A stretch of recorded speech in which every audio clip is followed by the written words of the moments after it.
Hey, salut tout le monde, c'est Ricky, bienvenue au Ricky Show. Aujourd'hui, je vous parle de la semaine 3 de Big Brother Célébrité Québec, saison 6.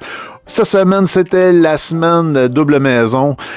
C'était vraiment une semaine où ça avait de l'air le fun, dans la maison avec la fête d'enfants surtout. Ça avait de l'air le party, ça avait de l'air...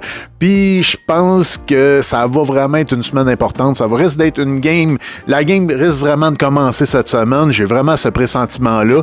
Mais on va regarder ce qui s'est passé, puis on va essayer d'analyser ça tout ensemble. On va commencer avec le patronat de Kate. Ça ressemblait un petit peu plus au patronat de William parce qu'on dirait que les idées, ça semblait venir de William. C'est lui qui avait l'air à assumer un petit peu plus la game. Kate va avoir mis en danger Jean-François puis King Melrose. Un bon choix. King Melrose, on s'en attendait. Jean-François, vraiment, vu qu'il était plus avec les autres dans l'autre alliance, c'était probablement le dernier de l'alliance des Mauves. Jean-François va être, même s'il ne sait pas vraiment, ça va être lui vraiment qui va être la cible de tout le monde. Il va même s'offrir comme pion, chose d'après moi que tu devrais jamais faire à Big Brother, jamais t'offrir comme pion, tu sais jamais comment ça va se revirer. Lui, il se pensait vraiment à l'aise, il se pensait vraiment bien, mais je pense que les autres alentours de lui connaissaient un petit peu plus son jeu, surtout qu'il avait beaucoup parlé devant Félix qui faisait semblant de dormir dans le lit de la patronne la semaine d'avant. Fait que je pense qu'il était pas mal plus en danger qu'il pensait. Puis surtout William, je pense qu'il a vraiment vu qu'il y avait un gros groupe qui s'est créé de l'autre côté. Fait qu'il a vraiment été en réaction. Puis il savait que Jean-François était proche d'eux. Puis c'était probablement un de leurs soldats. Fait qu'il a voulu s'attaquer à lui. Puis je pense que c'était vraiment de bonne guerre. Le veto va pas être utilisé. En tant que tel, je sais que ça fait rapide comme description, mais c'est sûr on va revenir sur certains points. Mais j'étais vraiment content de voir que ça a eu l'air d'avoir le party. Il n'y avait pas du drama comme l'autre semaine quand le monde était mis en danger, tout le monde pleurait tout ça. C'était le fun, c'était léger, puis on voyait vraiment que c'était comme une fête d'enfants, là. C'était vraiment le party. De l'autre côté, Gabrielle, elle, de son côté, va viser Étienne. C'est sûr que Normand va être mis en danger. Normand s'en attendait, c'était le choix normal, faisait pas partie vraiment d'aucune alliance importante. Mais Étienne, lui, il va donner modicus à savoir pourquoi il est en danger, pourquoi. Pourtant, ils font partie de la même alliance. Il va voir vraiment la culpabiliser. Il va vraiment aller la voir souvent. Il va être un peu... Moi, je trouve un peu gossant. Même elle, là, Gabrielle, elle va se dire, OK, il sait, OK, il a compris. Bon, écoute, elle va même lui demander, qu'est-ce que tu as fait, toi, pour moi, l'autre semaine? Lui, il a dit, ben, j'ai priorisé mon allié, je l'ai pas sauvé. Ça l'aidait pas nécessairement elle, ça l'aidait surtout sa game à lui, parce que là, il se serait mis vraiment tout le monde à dos. Puis là, il va recevoir quand même de l'info de Mona, comme quoi que JF, son allié, l'aurait trahi, aurait dit que dans le fond, qu'il aurait aimé ça viser Gabrielle, Marie-Ève, puis Mona, s'il y en avait l'occasion, puis JF avait été dire ça. Dans le fond, pourquoi que Jean-François avait été dire ça, c'est qu'il y avait beaucoup de pression la semaine passée sur Étienne. Je pensais pas qu'il y aurait eu autant de pression que ça, qu'il y aurait eu autant de conséquences que ça. Je pensais que ça aurait passé un peu dans le vide du fait qu'il voulait sauver Émilie Bégin puis qu'il était prêt un peu à faire des moves perso puis tout ça. Mais là, je pense que Jean-François l'a un peu mis en dessous de l'autobus là, pour se gagner certaines faveurs, c'est sûr, mais c'est ça. Étienne s'est débattu comme dans l'eau bénite. Seule chose que j'aurais à dire à Étienne, c'est je trouve qu'il a gardé beaucoup de temps. Il était négatif, à savoir, à essayer de mettre Gabrielle, à essayer de la faire sentir coupable. Ça sert à rien. Une fois que t'es sur le bloc, faut que tu partes avec une attitude positive. C'est vrai que c'est facile à dire de l'extérieur, là.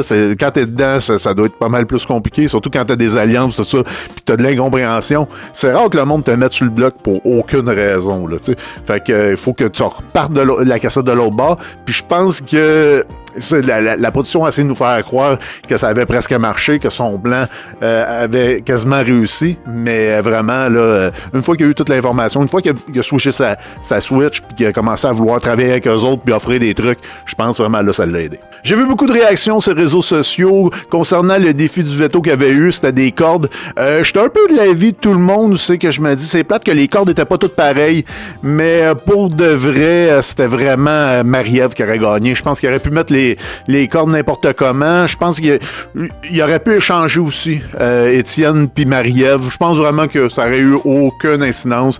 Marie-Ève aurait gagné ça au la main. Si ça aurait pas été là, ça aurait été un petit peu plus tard. Ça a vraiment été un veto très, très facile, là. Mais moi, qu'est-ce que je trouve, c'est que quand tu t'inscris à une télé-réalité de compétition, je pense que c'est un peu important d'être un petit peu en shape, là, les gars. Là. Je trouve que ça aurait été le fun d'avoir une petite compétition. C'est le genre de mode d'épreuve que j'aime bien regarder. C'est sûr, quand c'est trop long, ça peut devenir plate, mais souvent, avec le montage, Big Brother, ils ont un bon montage. Puis surtout que cette semaine était chargée. On aurait eu vraiment juste les highlights de cette épreuve-là. Ça aurait pas été trop long, mais ça aurait été le fun d'avoir une épreuve. Ça aurait été intéressant. Tu sais, un petit conseil pour les prochains là, candidats, là, si vous voyez que vous allez à Big Brother, vous écoutez mon vidéo, là, peut-être pas un petit camp d'entraînement, mais soyez donc en forme un petit peu. Ma joueur de la semaine, cette semaine, ça va être Pascal. Pascal, je trouve vraiment, elle a bien joué. Elle a solidifié une alliance avec Félix, avec William. Elle a aussi bien serré des liens avec Kate, même si Kate a l'air d'être un petit peu plus proche de Citron. Mais quand même, je trouve qu'elle lui a donné de l'information. Ils ont eu un bon partage. Je pense vraiment, elle a eu vraiment une belle game, Pascal. Elle a pas trop donné d'informations. En plus, c'est elle qui a gagné le veto, et tout un veto. Moi, pour de vrai, si j'aurais vu Pascal avoir au gramme près combien qu'il y avait de sauce comme ça, c'est sûr que c'était elle ma prochaine cible. Là.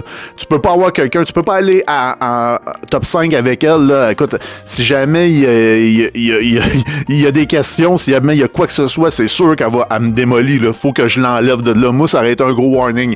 Elle, peut-être il faut la garder un petit bout, mais il faut la faire partir. Parce qu'elle a fait ça devant tout le monde. Elle a été sur le nombre de kilogrammes. Juste.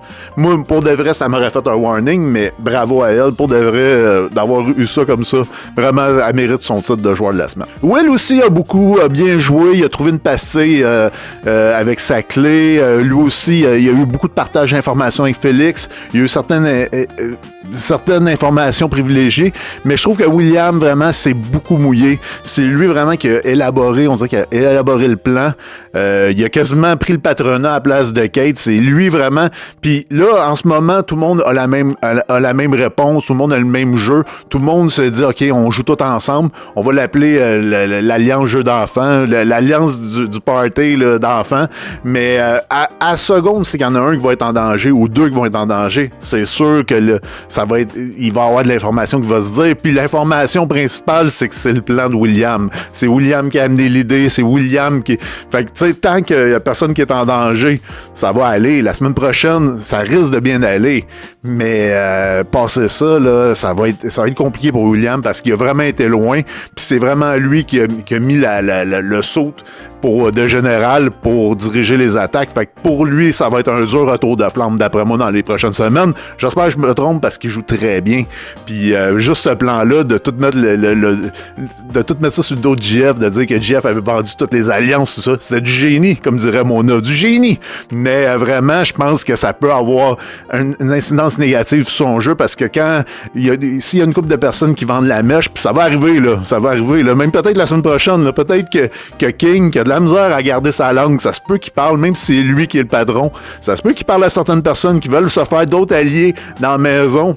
Mais ça se peut qu'ils en disent un petit peu trop. Ça risque d'être éclaboussé sur William, pis ça j'ai pas hâte de voir ça, parce que William, jusqu'à date, il y a une super belle game. C'est vraiment le fun, qu'est-ce qu'on va voir la semaine prochaine. On a vraiment des lignes qui commencent à se défaire. C'est pas des alliances qui sont floues, tout indépendamment, ça va être qui le patron. Là, on a l'alliance des mauves, on a l'alliance aussi du party d'enfants qui vont se confronter. On va voir c'est qui va essayer de sauver qui, c'est qui va... Là, les vétos risquent de jouer, chose qui se jouait pas, parce que personne ne voulait pas faire plaisir à personne. Mais là, il risque d'avoir... Puis là, il y a beaucoup d'avantages en jeu. Je pense vraiment que la game commence. Fait que d'après moi, là, la semaine 4, elle risque d'être vraiment, vraiment intéressante. Et que dire de King Melrose, qui, je crois, avait la situation la pire dans la maison, qui se retrouve patron, vraiment, pour lui, c'est vraiment... Écoute, c'est ça qu'il fallait. Il faut qu'il soit patron. Puis est-ce qu'il va être fidèle à l'Alliance? Est-ce qu'il va garder le secret, lui aussi? Est-ce qu'il va être avec les jeux d'enfants longtemps? Ou il va aller vers les mauves? Ou peut-être Mona va essayer d'y rentrer dans la tête une alliance, quelque chose de faux. J'ai hâte de voir ça va être quoi son patronat, mais il avait l'air à vouloir être fidèle. Il a dit qu'il serait un gars de troupe et qu'il prendrait des coups. J'ai hâte de voir ça. J'ai hâte de voir c'est qui va mettre en danger, parce que là, on va être enligné tout de suite. Puis là, il y a bien des cibles. Fait que même s'il y a quelqu'un qui sort, ben lui, il va pouvoir mettre quelqu'un d'autre de l'autre alliance. Il n'y aura pas de problème. Mais est-ce qu'il va faire ça ou il va se rallier à l'autre côté?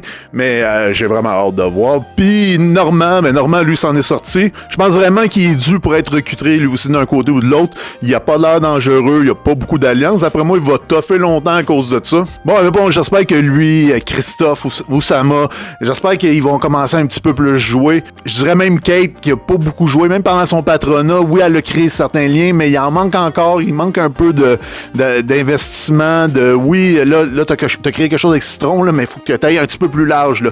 Mais j'étais bien content de voir cette gang-là de jeux d'enfants qui étaient dans le party d'enfants, qui se sont tous reliés ensemble. Je pense vraiment que ça prenait quelque chose pour bloquer Mona, bloquer Gabriel, bloquer les gros joueurs, là, puis ça va faire du bien. Au gérant d'estrade, on n'aura pas vraiment de scoop. On va encore parler du conseil des patrons, puis tout ça. Là, ils vont nous montrer des images, c'est le gros scoop.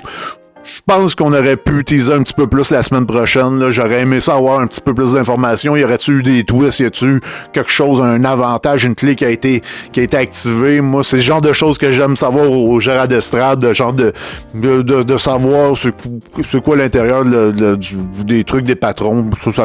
J'avais pas vraiment beaucoup d'intérêt pour ça. Merci beaucoup d'avoir été là. Écoutez, je vous ai posé une question sur un groupe Facebook quand même assez populaire. Si vous aimiez la saison 6, beaucoup de monde semblait ne pas l'aimer jusqu'à maintenant. Il y a certaines personnes aussi qui l'aiment bien, mais je pense vraiment que cette semaine, ça va être un changement, ça va vraiment être un slash.